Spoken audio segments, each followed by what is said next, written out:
2023 já chegou!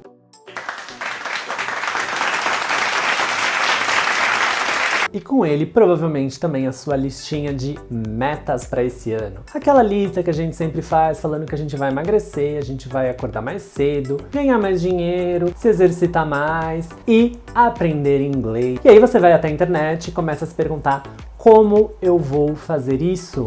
E você digita aí no YouTube como aprender inglês de forma rápida em 2023 e provavelmente você vai se deparar com vários vídeos de pessoas falando que eu aprendi inglês em 6 meses, eu aprendi inglês em 3 meses, faça esse curso e adquira fluência em só 3 meses. E aí os seus olhos vão brilhar, você vai pensar: é isso? Eu vou me inscrever nesse curso de 3 meses, eu vou me tornar fluente em 3 meses. E aí você acabou de cair em mais um golpe na internet.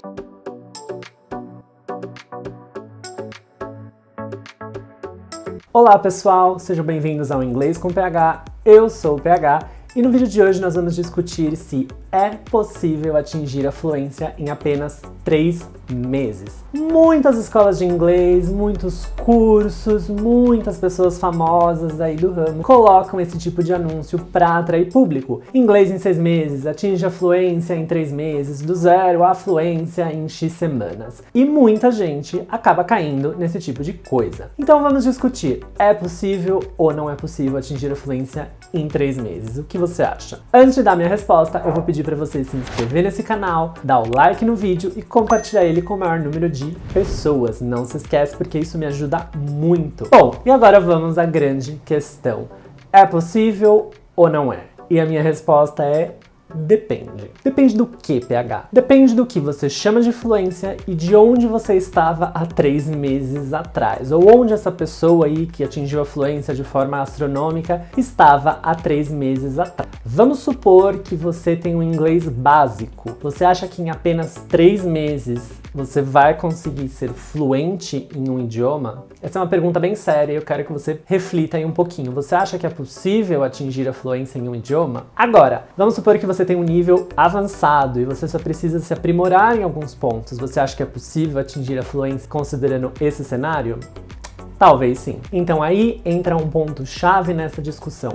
O que raios é a fluência que todo mundo menciona? As escolas de inglês, as empresas, as faculdades, todo o mercado de trabalho, todo mundo sempre falando inglês fluente, inglês fluente, inglês fluente. Afinal, o que é esse inglês fluente? Se você fazer uma busca rápida no Google, você vai ver que existem várias definições de fluência. Algumas delas dizem que você ser fluente significa você falar como um nativo. E logo de cara eu vou dizer que essa é a definição que eu mais odeio ler por aí. Porque, na minha opinião, ela é a mais mentirosa de todos. Você não precisa falar como um nativo para você ser considerado fluente em um idioma. Isso é um ponto que tem que ficar extremamente claro. Outra definição de fluência diz que você, para ser considerado um falante nativo, precisa ter um vocabulário aí de cerca de 30 mil palavras. Essas 30 mil palavras precisam estar dentro do seu vocabulário ativo e passivo. E aí você pode me perguntar o que é um vocabulário ativo, o que é um vocabulário passivo. Um vocabulário ativo é aquele vocabulário que vem na sua cabeça sem você precisar se esforçar. Então, quando você quer falar alguma coisa, ele vem na sua cabeça, você fala ou você escreve, enfim, você produz algo de forma simples e fácil sem ter que pensar muito. Já o vocabulário passivo é aquele vocabulário que você sabe, mas não necessariamente vem à sua cabeça quando você precisa. Por exemplo, você está lendo um texto e você conhece as palavras daquele texto, você consegue entender o que elas estão dizendo ou o que o autor do texto quer dizer com elas. Porém, você não vai usar essas palavras no dia a dia simplesmente quando você está conversando com o seu melhor amigo, porque essas palavras elas não vêm na sua cabeça. Você sabe o que elas significam, você conhece elas, mas elas não estão ali, sabe, na ponta da sua língua para você usar no seu dia a dia. Isso é considerado um vocabulário passivo. Eu posso inclusive trazer um vídeo só explicando essas definições um pouco melhor e me aprofundando mais nesse nesse tipo de assunto. Deixa aqui nos comentários me dizendo se você quer esse tipo de vídeo. Existe também a definição segundo o Quadro Comum Europeu de Referência para a Língua. É um quadro que é basicamente um marco, né, na divisão aí dos níveis de idiomas. É uma divisão, como o próprio nome diz, europeia, mas que é usada no mundo inteiro, basicamente,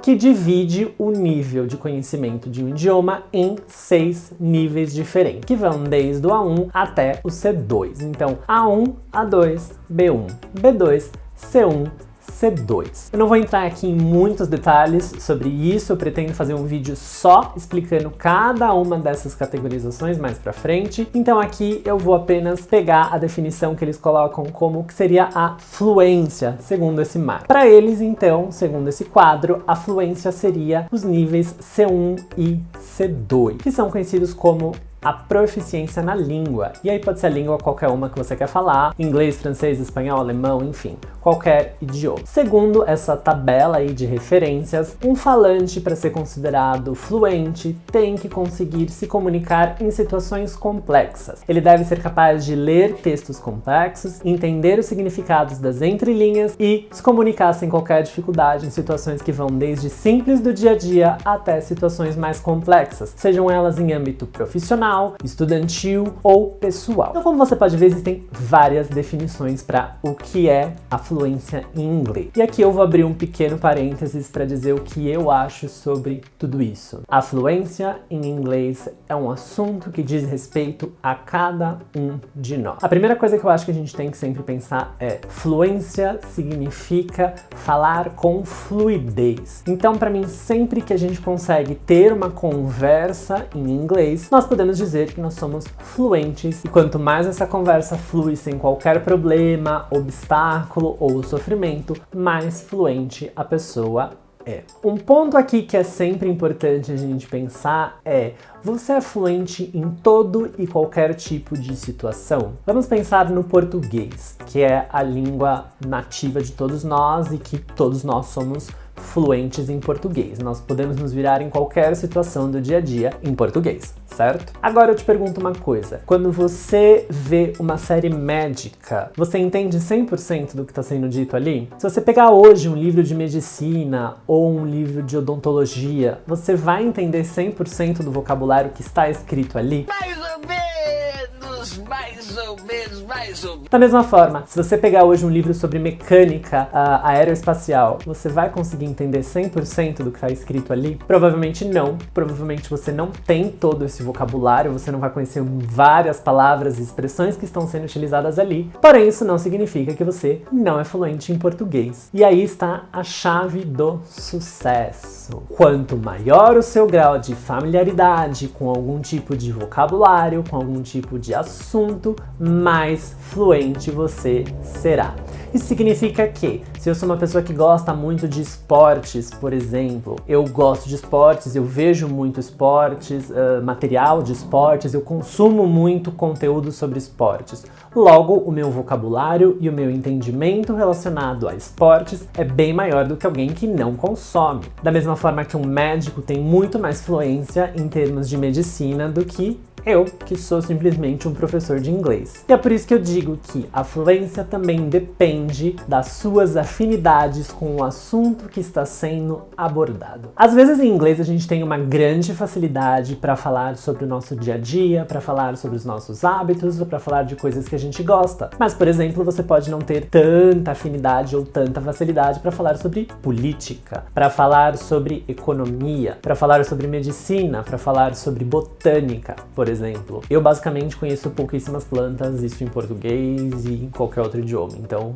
botânica é um assunto bem delicado para mim, por exemplo. Isso significa o quê? Que eu não sou fluente em inglês? Não. Isso significa apenas que eu não sou fluente quando o assunto trata-se de botânica. Da mesma forma que eu não vou ser fluente quando o assunto trata-se de direito, medicina, química, astronomia e por aí vai uma lista infinita de coisas. Não ser fluente não significa não conseguir conversar sobre esses tópicos, ok? O ponto é, você consegue conversar superficialmente sobre esses tópicos, dar a sua opinião, por exemplo, na última expedição da NASA ou no último lançamento que a NASA fez, que eu não faço nem ideia de qual seja, mas enfim. E você consegue, a partir daí, desenvolver uma conversa básica sobre aquele assunto. Você não vai saber termos técnicos, você não vai saber destrinchar o assunto do ponto de vista profissional, como um engenheiro da NASA, mas você vai saber dar uma pincelada naquele assunto e não vai ser um problema para você abordar esse tipo de assunto e conversar sobre ele. Um último ponto que eu queria trazer também sobre a fluência é: fluência não significa, como nós vimos, saber todas as palavras em um idioma. É basicamente impossível você saber todas as palavras que existem em um idioma. É só você pensar em português que você vai perceber que isso é bem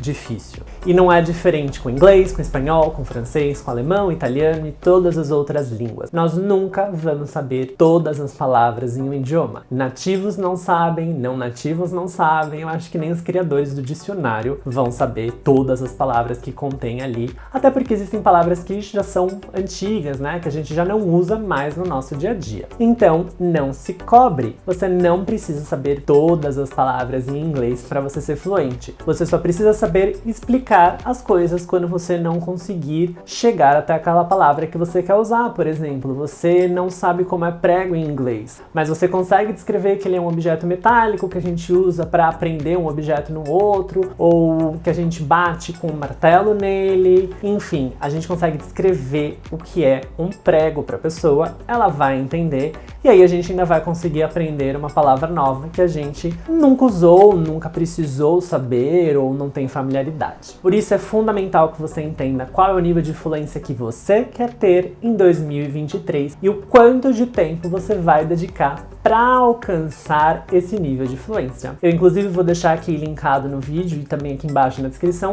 um vídeo que eu falo um pouquinho sobre falar inglês em 2023. Algumas perguntas que você deve fazer para aí conseguir deslanchar em inglês nesse novo ano. Não esquece de dividir aqui comigo nos comentários qual é a sua definição de fluência, qual é a definição que você vai usar a partir de hoje e o que você achou desse conteúdo. Não esquece de se inscrever no canal, dar o like e compartilhar esse vídeo com o maior número de pessoas para me ajudar muito e também ajudar a todas as pessoas que têm a meta de aprenderem inglês em 2023. Nós nos vemos no próximo vídeo e vamos juntos rumo à fluência?